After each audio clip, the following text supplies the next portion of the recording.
Hi, this is Eric from longboxreview.com. Welcome to the show. And if I may say, welcome to part 2 of my favorites of 2016. In the last episode, I talked about my favorite books from the various publishers. And in this episode, I talk about all the rest, including my favorite limited series, trade or graphic novel, favorite short story, favorite art, kind of an all-encompassing category there. Favorite covers of the year, most disappointing in the year, most surprising of the year, and finally, what I'm looking forward to in 2017. So I'll be talking about those. But first, I just want to let you guys know that if you haven't had enough of me already, you can go listen to me as I guest hosted on the George and Tony Entertainment Show. The episode is number 164, in which I talked with George about various things, including the DC 1 Million Hour Man, Gold Key Star Trek, and we spend a bit of time talking about Craig Thompson's wonderful book, Blankets, and many, many more things about comics. So head over to georgeandtony.com and download episode 164 and tell George that I sent you, if you don't mind. And finally, the Longbox Review listener poll is still up and active and waiting for you to fill it out. If you wouldn't mind doing so, just go to longboxreview.com/poll and participate. I would appreciate that very much. And with that, let's go to the rest of my favorites of 2016. Okay, moving away from publisher ongoing series, next up is my favorite limited series of 2016. And first up is Jupiter's Circle, Volume 2 from Image Comics. There were 4 issues of that published in 2016. This is by writer Mark Miller. Pencils by Chris Sprouse, Ty Templeton, Wilfredo Torres, with inks by Walden Wong and Carl Story. Colors by Ive Svorcina, I hope that's correct, and Miroslav Merva, and letters by Peter Darty. So I really enjoyed the Jupiter's Legacy series that started this off. And I think we are, at the time of this recording, I'm waiting for the end of Volume 2 of Jupiter's Legacy. But in between those 2 volumes, Millar and the rest of the crew, Millar, I said Millar. I always want to say Millar. As far as I know, it's still pronounced Miller, even though it's spelled A with an A. Anyway, the creative team have put out these Jupiter's Circle series, which are filling in the history, the past of these characters in this concept. And actually, quite honestly, I'm enjoying the Jupiter's Circle miniseries more so than the book that started it, either volume of Jupiter's Legacy.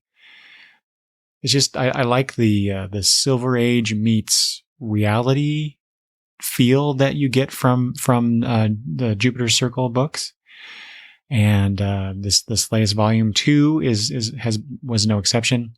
I just really dug it. It's really interesting. Like I said, superhero meets sort of reality. How what happens in the real world if superheroes were part of it, type thing. And like Black Hammer. God, I can't believe I just compared those 2 books. Black Hammer with Jeff Lemire, this Jupiter's Legacy and Jupiter's Circle books from Miller, actually like. I don't particularly care for a lot of Miller's work. So, but this one I do. Next up is Vision from Marvel, which we got issues 3 through 12 in 2016. I'm sure, you've probably heard enough about Vision, but I'm going to tell you my thoughts anyway, because it was so damn good. Written by Tom King, with art by Gabriel Hernandez Walta and Jordi Belair on colors and Clayton Coles on letters. So Vision is one of my favorite Marvel characters, and anytime there's an opportunity for a spotlight on him, on his character, I tend to gravitate towards it. And of course, since it was Tom King writing it, I knew I was going to get this. A no-brainer for me to pick this up, and it did not disappoint. This is a very well done book.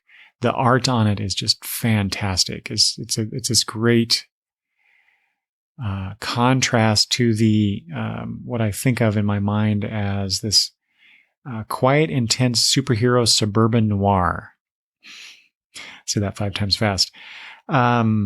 It was just a wonderful character study, and it really wasn't the Vision whose character I was intrigued with the most. It was his wife and the 2 kids, and the dog. I love that dog. But it was really about the family members as opposed to Vision himself that really made this story shine. And speaking of shining, like I said, the art and Walt's art, and more so in my mind, Jordi Belaire's colors just really made this an interesting, different book to look at on the stands. So, really good stuff. This was. I understand that this was supposed to be like an ongoing, but because Tom King became DC exclusive after he started this, or maybe right before it came out, I don't remember now. They decided to just do the 12 issues. So I would have been interesting to see where Tom King steered this book had it gone beyond the 12 issues.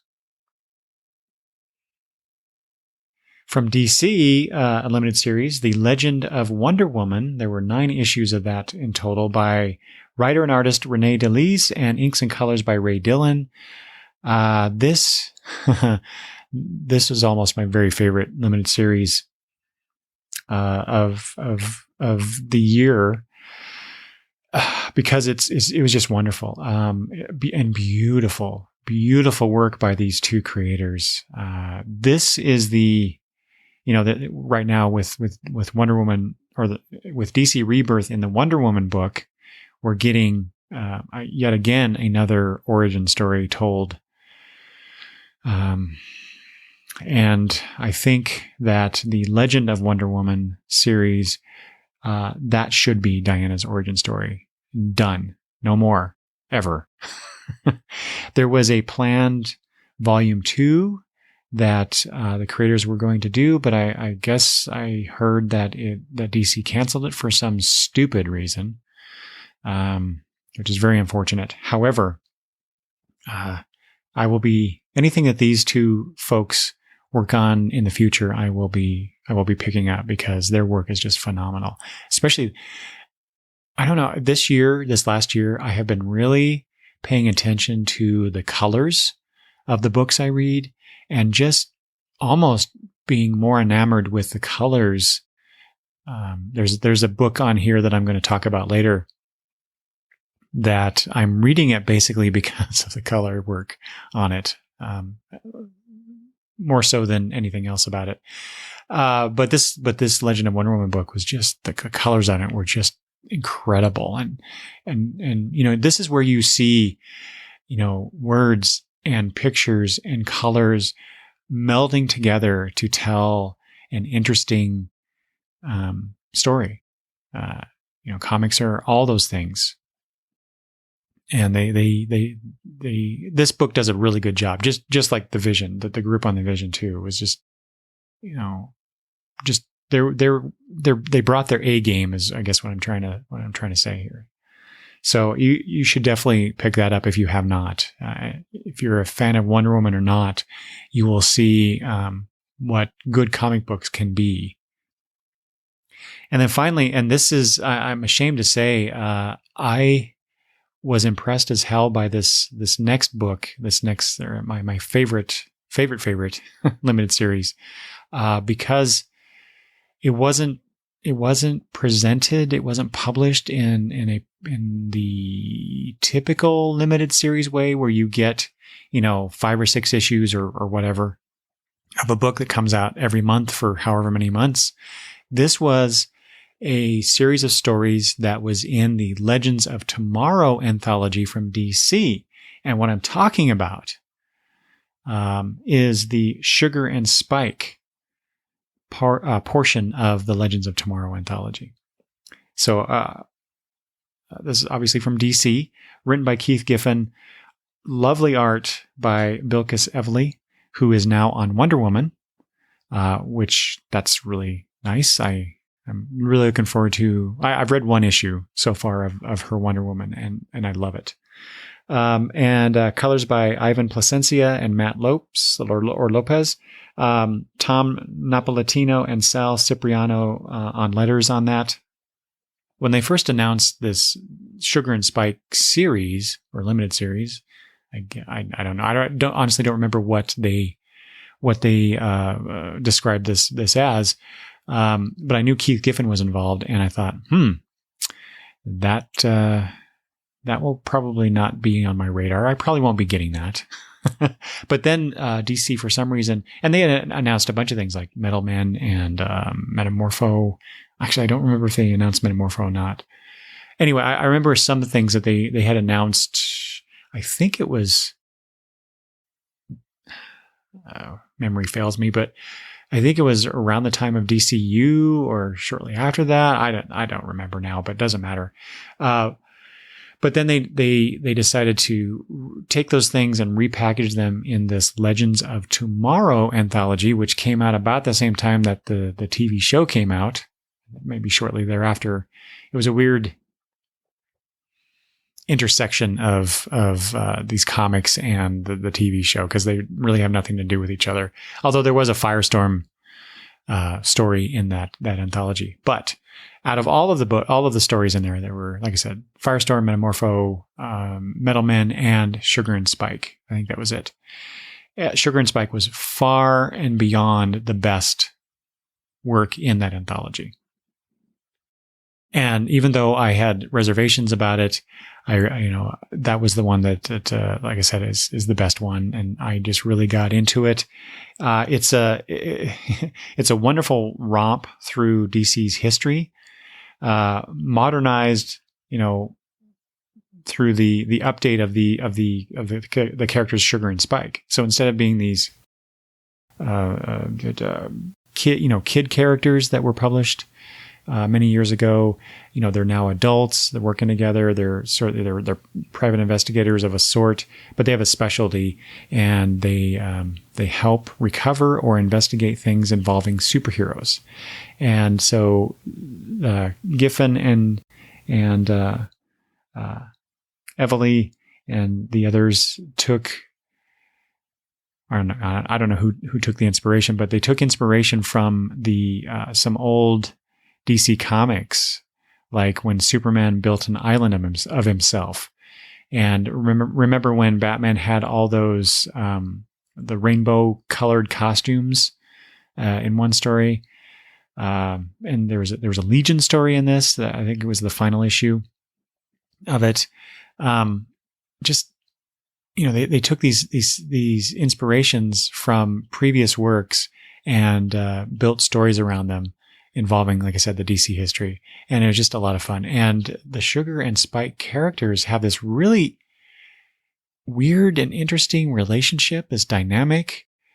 Especially Sugar. She is not sweet. Which is kind of the appeal to her.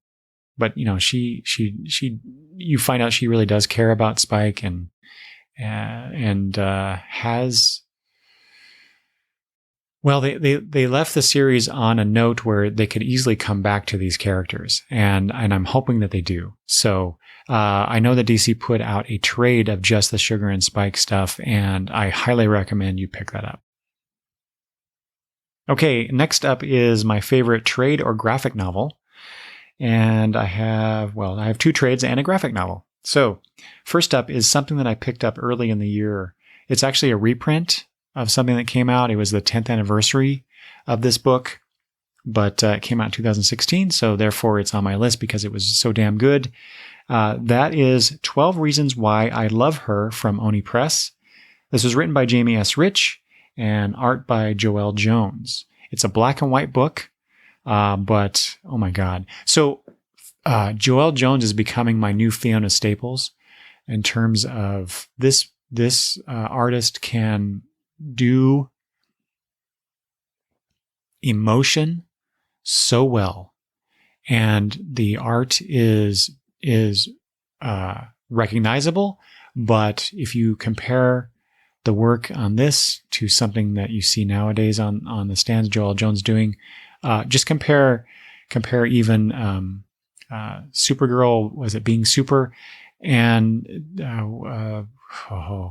Lady Killer Volume 2. At the time of this recording, those are the two books on the stands that she's doing. That's coming to mind. And like I said, they're recognizable. You can recognize the work as Joelle Jones, but she tailors her work to the subject matter. And I really appreciate that. It's not like, other artists where it's like they do the same shtick no matter what they're working on, what style or character or whatever. And you can argue with that, I suppose, but that's how I see her work. But this was a really cool relationship story between a man and a woman. They both did some bad things to each other, but they had this really interesting meet cute, and then things developed from there. But more importantly, it was told in a non-linear fashion, which I thought was really cool. And I had to read it twice to make sure I got everything in the timeline in my head correct. But it did that. Despite that, it did not detract from the emotional impact that the book had as I was reading it. So it was just wonderfully done. My wife does not read comics in general. The only series that she has read from beginning to end was Jeff Smith's Bone. Mostly, I think, because she likes the fantasy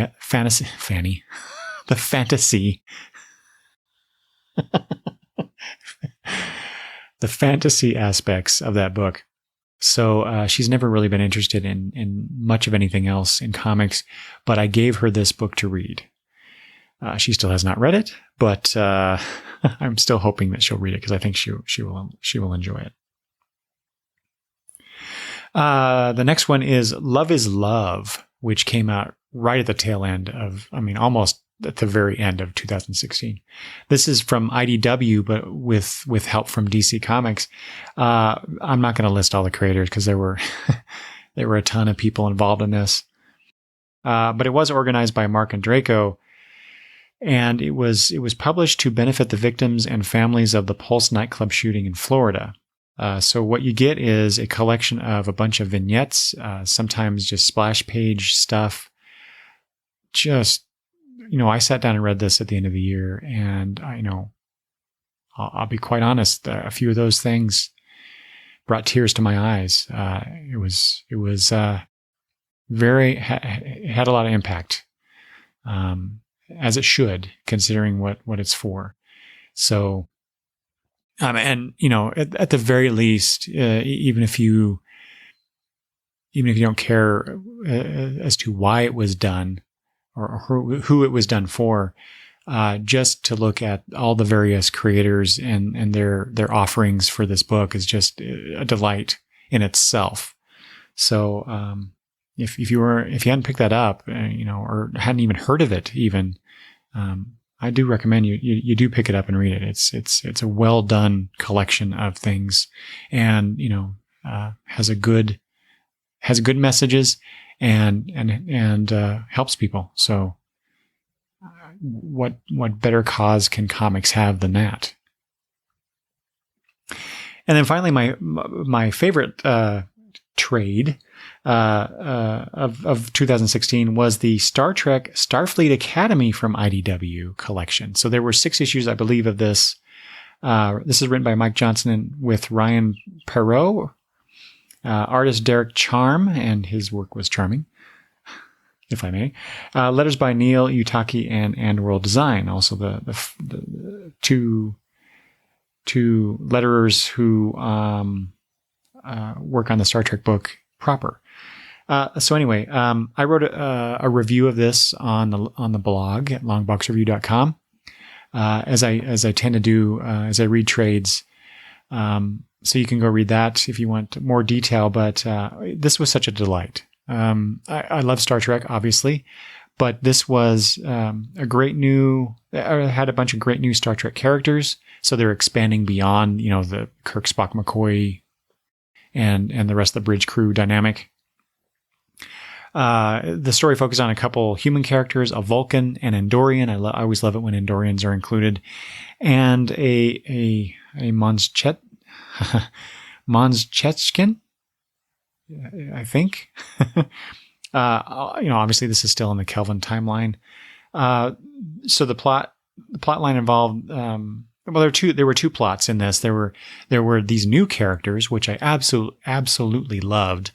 Along with the Kirk and Company crew when they were at the Academy. And quite honestly, I didn't really care about the story involving Kirk and Company. I really only cared about the new characters and their story and what they went through.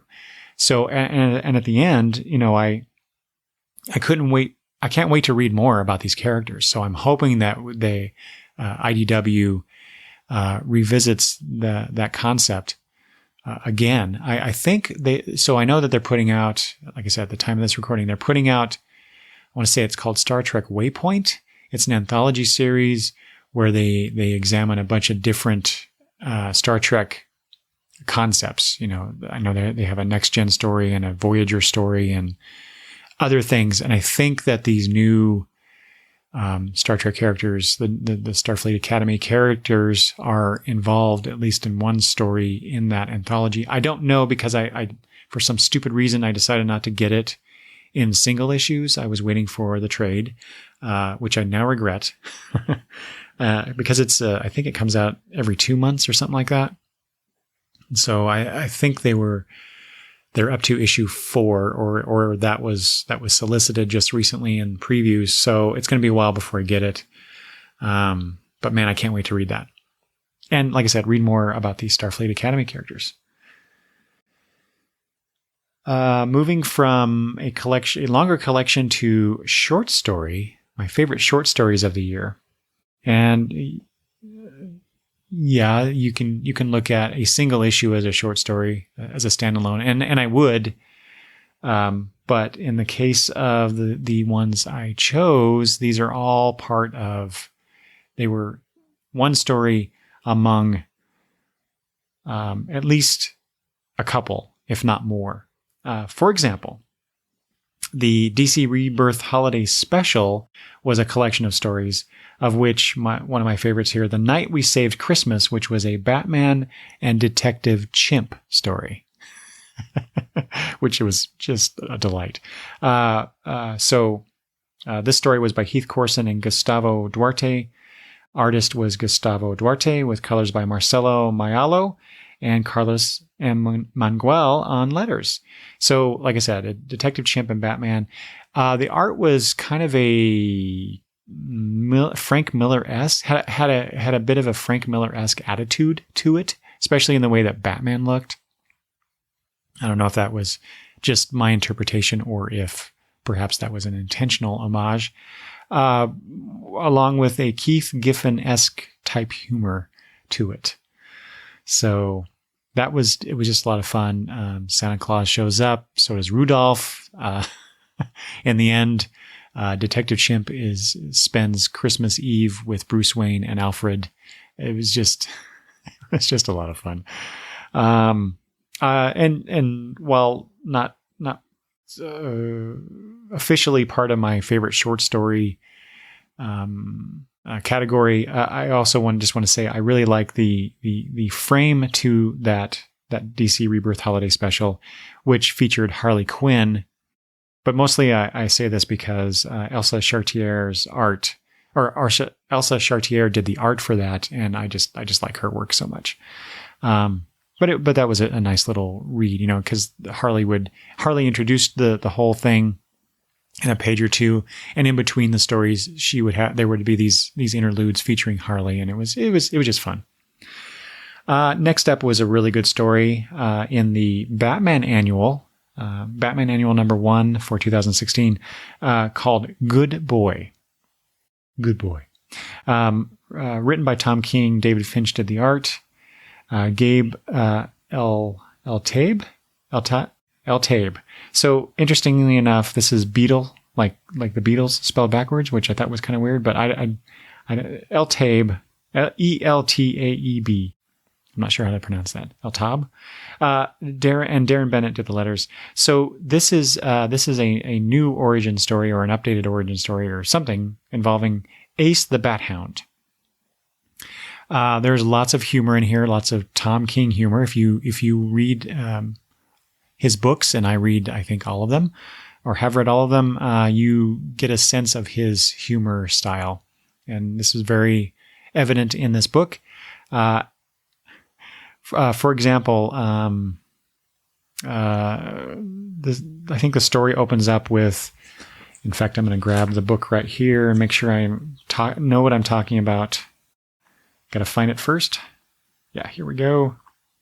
There's a couple pages introducing the story. So Alfred brings home this dog that was, I'll say, abused by the Joker, and that Batman encountered. And then several days later, Alfred brings the dog home. And then there's a scene where Bruce is, you see, there's 3 panels here where Bruce is calling for Alfred, and he gets louder and louder each time. Alfred, Alfred, Alfred.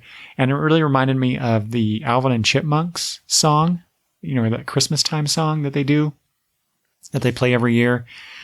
And I'm sure that's intentional. I meant to ask Tom King on Twitter if that was the case, but it's very obvious to me. But I dug that.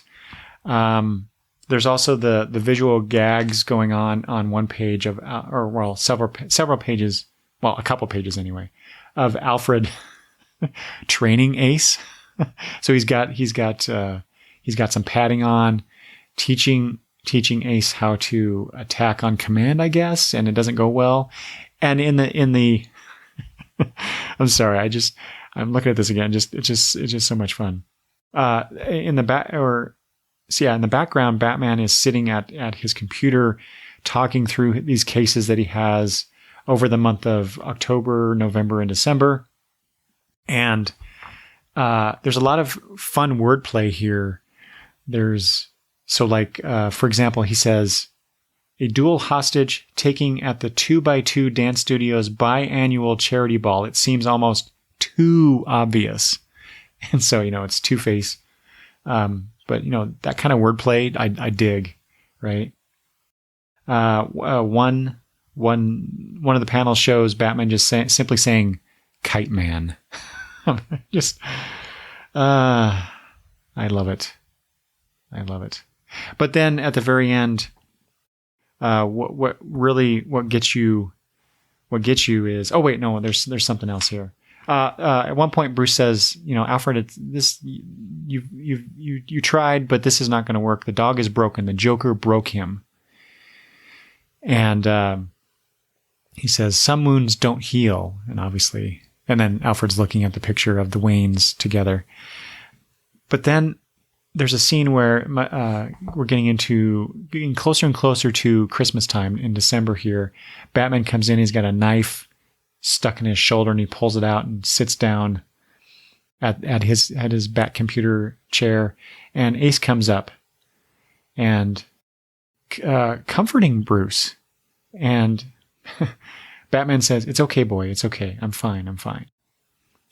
And then on December 25th, they're together at the Christmas tree, and Bruce has gotten Ace a mask. The mask that Ace the Bat Hound has worn over the years. And he says, Bruce says, I thought Ace might like it for maybe Halloween or something. and then talking to Ace, he says, what do you say, boy? Do you want to be a Bat Hound? Yes, you do. Yes, you do. Bruce Wayne Batman saying, yes, you do. I dig it. Anyway, but then you get the nice capper to the story where Bruce is basically chastising Alfred that Alfred did not get him a gift this year. Wasn't I a good boy, he says? And Alfred apologizes. He says, in my defense, I've been rather occupied lately with the dog. And Bruce says, I'm just teasing you. I already have everything. What more could you get me? And then Alfred walks away, mumbles to himself, world's greatest detective. Indeed. Just so much fun. I love that. I give a lot of props to Tom King on that one. So, because it's the dialogue that really sells this story. Okay. And then finally, in the Young Animal episode, again, 111, where Travis and I talked about Shade the Changing Girl, we also talked about the backup story that is in issue number 3. This is the Dial H for Hero in Hero or Error story, which is my absolute favorite short story of 2016. This is written by Teenie Howard. Sonia Anwar is the artist, and Saida Tamafante did the letters. As Travis said, $4, $3.99 for this short story alone is worth the price of this book. As I said in that episode, and you can go listen to that. But what a fantastic story told in only 3 pages. There is very little dialogue, actual dialogue. Most of it is caption related and told in the style using the Dial H for Hero letters on the dial. And it's just a great intersection of literal words on the page with the pictures depicting this story. I have only one fault with it, but it is such a minor one. I don't care. But just the emotion, the emotional impact of this story at the end of it is just incredible. I totally dig this story. I think I'm going to go buy the digital issue of issue number 3 of Shade the Changing Girl, just so I could have that story to read on my phone or tablet or whatever. And so then I can pull it up and share it with people, because it's such a great little short story. So good. I just amazed at what they accomplished with only 4 letters, HERO, but using those letters in different combinations to spell out the captions they have, and 3 pages. 4 letters, 3 pages, great story. Okay. Next up is my favorite art. I guess, or artist, I suppose. But let's see here. I've already talked about many of these. Saga, Fiona Staples on that. I'm probably going through these real quick, but just the imagination and talent that artist has. She is incredible. Rachel Rising, Terry Moore on that. Terry Moore. What can I say? He simply and consistently beautiful. Everything he does is just phenomenal. I don't know that I can explain any more other than it's great work. If you didn't read Retro Rising, or you're not reading Motor Girl, which is out at the time of this recording, if you've not read Terry Moore, I don't understand. Does not compute. I already mentioned Clean Room. I love John Davis Hunt's art along with Quentin Winter. The colors on the combination of the art and the colors on that book just is what makes that book pop for me. It's clean and simple line work and beautiful colors. And like I said before, it contrasts the horror aspect very interestingly and nicely. Another book that I read in 2016 was called Insects. Yeah. By Ariella Christiana, who's the artist, and Brian Valenza and Jessica Colin doing the colors. This is from Aftershock Comics, and the art really conveyed this very earthy quality. And considering that there is a bug aspect insect, as the title suggests. Like think of bugs and dirt. So the art, especially the colors on this thing, because the colors are kind of muted and more earth tony, greens and browns and stuff, purples. Although purple, is that really an earth tone color? Anyway, but it's very distinctive. This is one of the books that I read last year where I enjoyed the art more than the story, perhaps. I mentioned also before Legend of Wonder Woman, Renee DeLise and Ray Dillon doing all the art on that. Distinctive characters, different you look at the faces and the body types and they're all different. I love that. Not everybody looks the same, essentially. The colors were amazing, like I talked about. Just good stuff. Again, another one that I mentioned, Mighty Thor, Russell Darderman, and Matthew Wilson in particular. There were other people that did some art in that series in 2016, but I really wanted to highlight Russell Darderman and Matthew Wilson's work. Consistently good superhero art. It's what helps sell this book. Jason Aaron notwithstanding, boy, but the combination there is just incredible. And then finally, this is one of the other books I mentioned earlier where it's like, I'm sticking with this one more for the art than anything else. And this is The Wicked and the Divine, or is it Wicked and Divine? WickDiv, by Jamie McKelvey, doing the art, and Matthew Wilson again doing colors. I just want to say, I'm just going to throw this little interlude in here. So, if you are a fan of Comic Geek Speak, they did their best of 2016 awards show just recently. And, I listened to that, and, Matthew Wilson was robbed in terms of who was the best color artist. Nothing against, the actual winner, who I believe was Jordi Belair. She does an excellent job, but, for my money, Matthew Wilson is the best colorist out there. Anyway, back to Wicked and Divine. So that, again, kind of like, Clean Room, clean, simple line work, but man, the colors on this, just pop. And that may be in part because Wicked and Divine, for me, art-wise, is distinctive in that there's a lot of characters on the panels, but not a lot of backgrounds. And so the colors really fill in those panels. And so, which is all fine because, like I said, Matthew Wilson's doing it. He's doing a fantastic job. Okay. Favorite covers. So now I'm going to have to pull out my phone here, open up my CLZ Comics app, because I need to remind myself. I got a bunch of these on here, and I may have to remind myself exactly what they look like. But first up, and again, I'm going to go through these quickly because there were a lot of them, and I wouldn't say that any one of them was like absolutely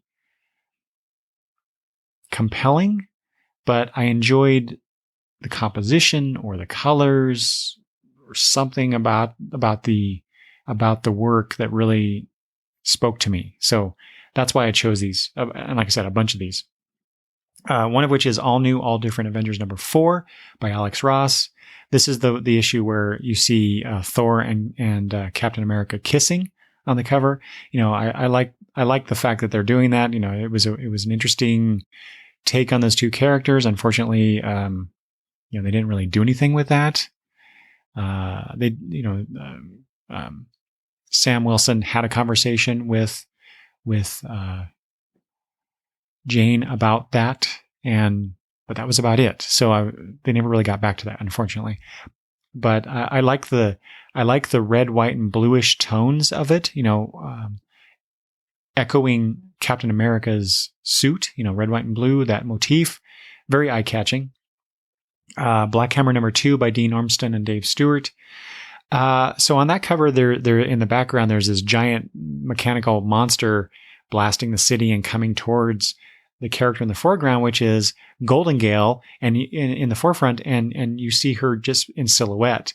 But I just the simple premise of it about this hero going up against what looks like an insurmountable foe, but she's still there. She's going to do her job. And just that really speaks volumes to me about what superhero comics are about, and heroic characters are about. So that just spoke to me. Clean Room number 4 by Jenny Frison. I've already talked about how Jenny Frison is a master at comic book covers, but it's the colors and composition of that cover that really appeals to me. That's the one where the main character, oh boy, I do not remember the main character's name at the moment, but she's sitting in a chair and there's all these hands reaching up towards her, and it's done in these pink and white. It's pink hues with some white in it. It's just really well done. Really, really would stand out on a stand in a comic shop.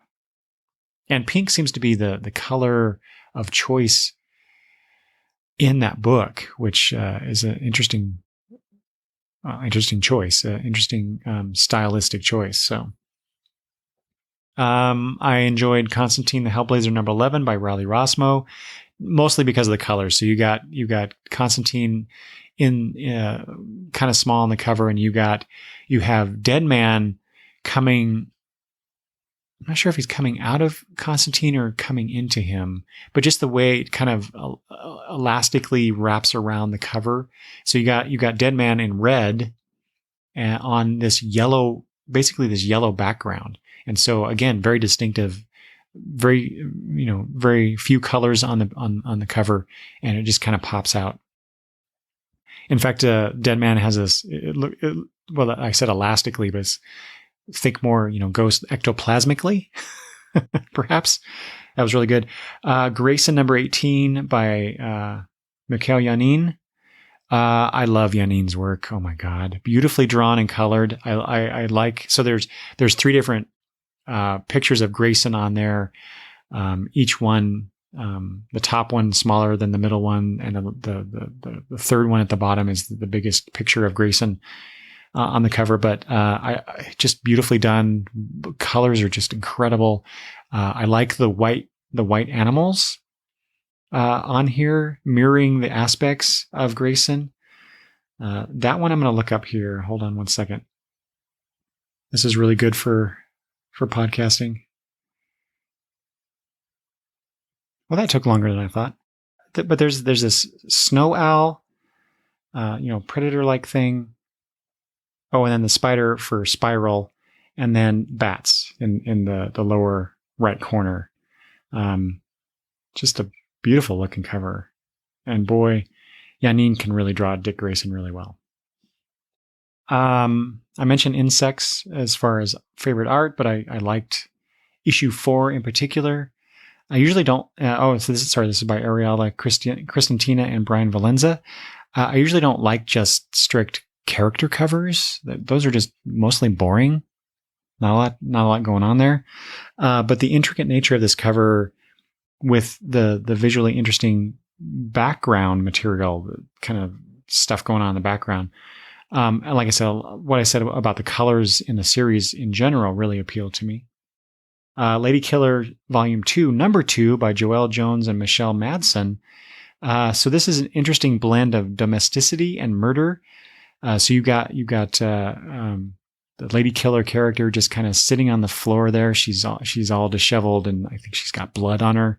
But you have, I think she's wearing an apron too. But you have this sink in the background, just all these dirty dishes. It's just the composition of it is interesting in itself. But then if you know anything about Lady Killer and what she does, and not to mention the time period in which that book is set, it's just really, really cool looking. Supergirl Being Super number 1 by Joelle Jones and Kelly Fitzpatrick. And as I noted in my notes here, Joelle Jones, it must be my MVP this year, because she's on this list 3 times for various things. If you haven't seen this, it has Kara flying on the cover with the earth in the background, or stuff stuff on the earth in the background. It's very simple but effective. But what's really interesting is that the background is flipped from the norm, with Kara centered, capturing our attention immediately and depicting the awe that is flight, but not awe in the sense of, oh my gosh, wow, I can't believe I'm flying. It's that, but it's not just wonderment. There's also, to me, there's a little bit of fear in there. Like, what is going on? And I thought that was a great way to depict that moment. It's not just the joy of flight. It's the awe in the real sense of awe. Just wonderfully done. And that's a good book, by the way. I just read issue number 2. So, going from Supergirl to Superman American Alien number 6 by Ryan Sook. Ryan Sook is one of those fantastic cover artists. This is where you get a bunch of all these people on the cover, just like a ton of people on the cover, and Clark Kent is somewhere in the middle. It's kind of like a, Where's Waldo type situation. Not really, but he's there in color, but all these other characters, their faces, their bodies are grayscale, black and white, but they're pulling their shirts open, and they're all underneath them. They all have the Superman S. And that's all in color too. But so you see all these S's on the chests of all these normal looking people, which is just very visually striking. Very well done. Very cool concept. Let's see here. I have one more. Yes, one more. Trinity number 4 by Clayman and Brad Anderson. So this is the Superman, Batman, Wonder Woman team up book that Frank Manapul is writing. But this cover, I like it.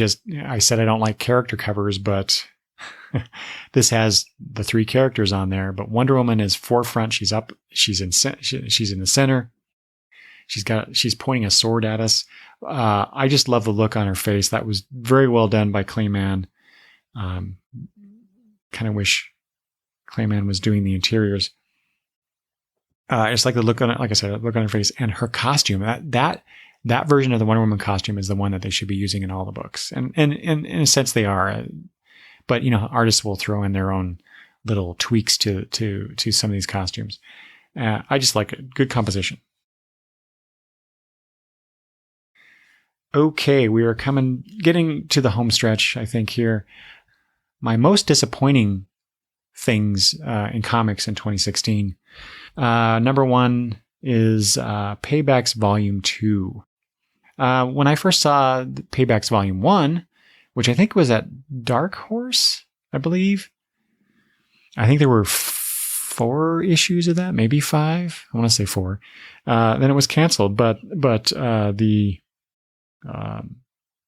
creator was able to take it to Heavy Metal Publishing and came up with Volume 2. But when I first saw the solicitation for Volume 1, I thought perhaps that this was a joke without any staying power, but I got it anyway just to see. I was curious, and Volume 1 really surprised me. There was some weight to the story, and I like that. So I thought, okay, well, I'll get the next version that comes out with this other publisher. And then I read it and was disappointed because it was really just more of the same instead of building, or at least, from my perspective, instead of building on what was in Volume 1. And it was there was some kind of, I don't know, there was some choices made in this book that I didn't like. So, like I said, that one, Volume 2 of Paybacks disappointed me. The other one, the other thing I chose, might come as a surprise, perhaps, considering how much I love Greg Rucka, is the DC Rebirth version of Wonder Woman. So when they announced that Greg Rucka was coming back to DC and coming back to Wonder Woman, I thought, well, this is going to be great. Maybe not. I am not wowed by this. I don't like that in some ways it seems to be a big middle finger to the previous Azzarello Chang volume that was, for me, one of the consistently good New 52 titles. I don't know. I'm not liking the story overall. I especially don't like the the two stories being told every other issue.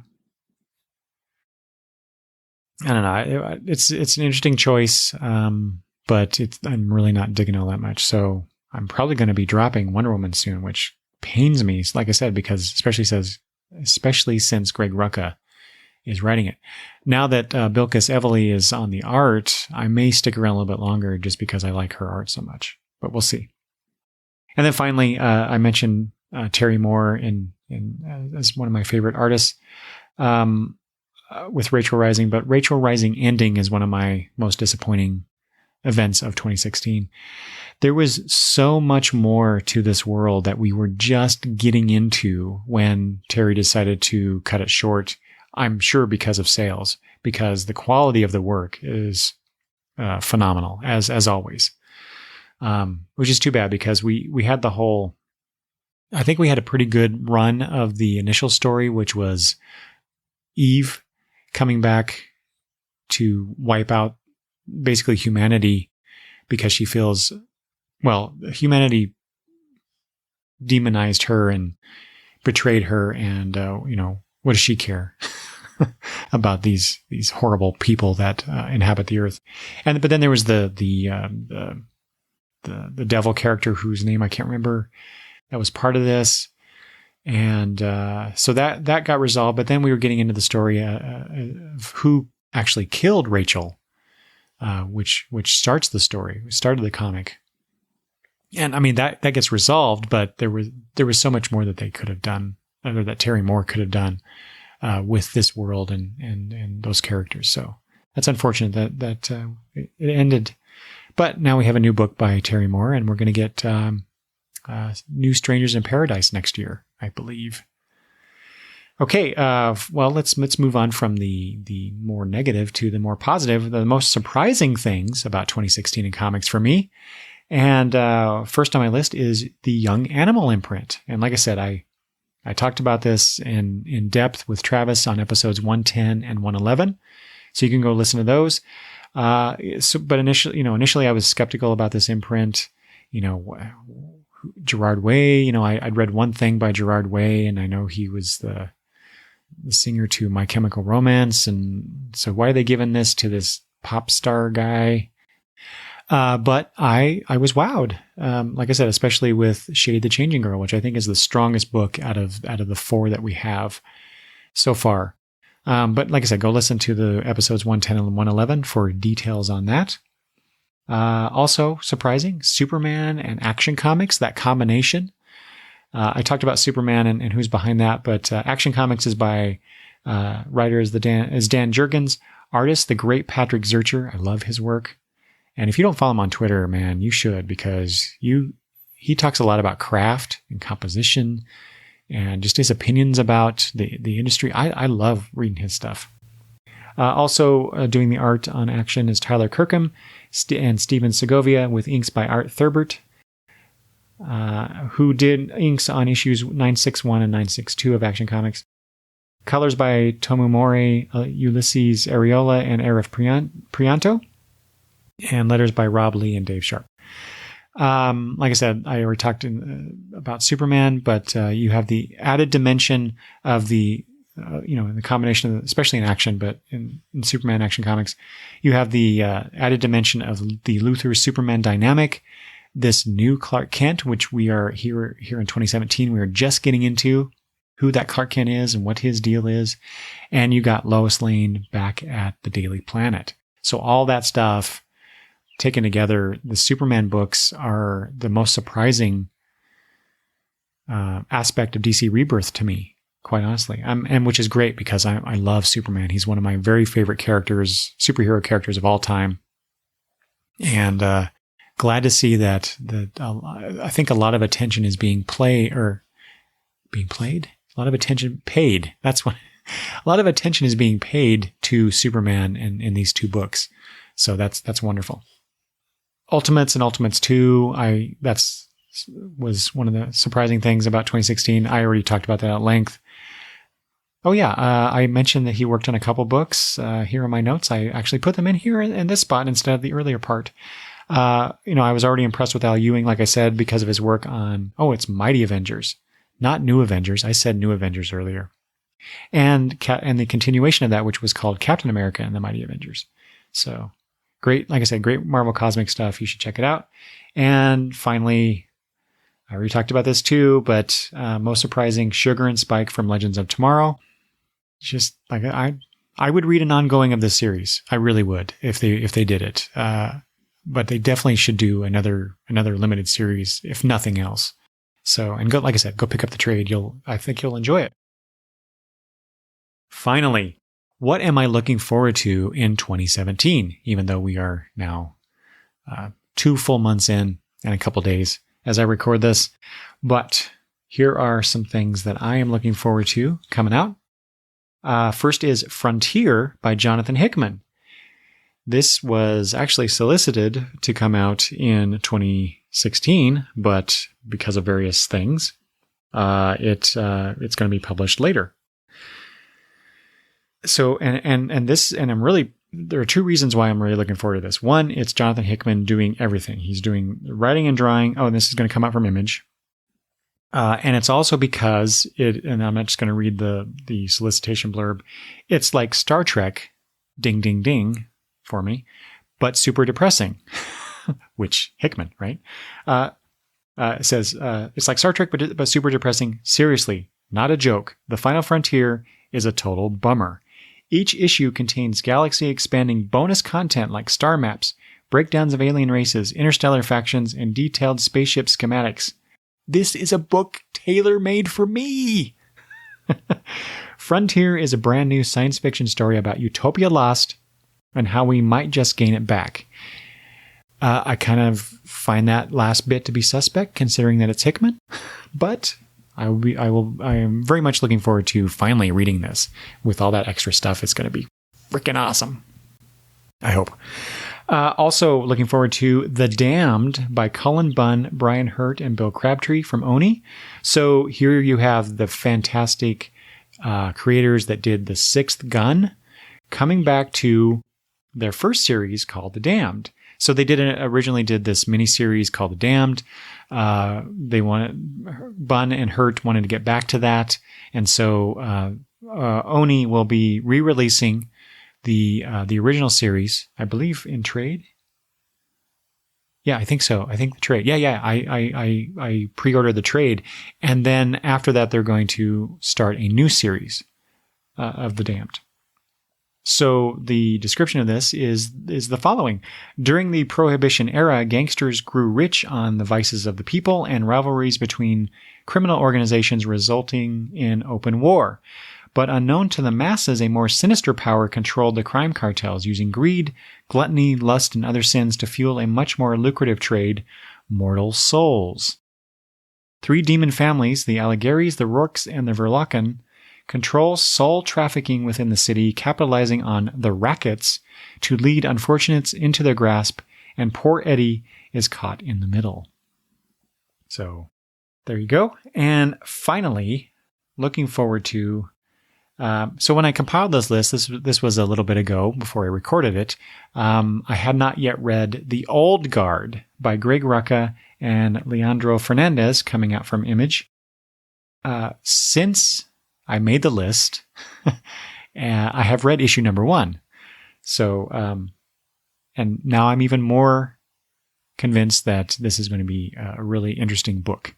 So, like, in my notes, I said Highlander in the 21st century, sort of.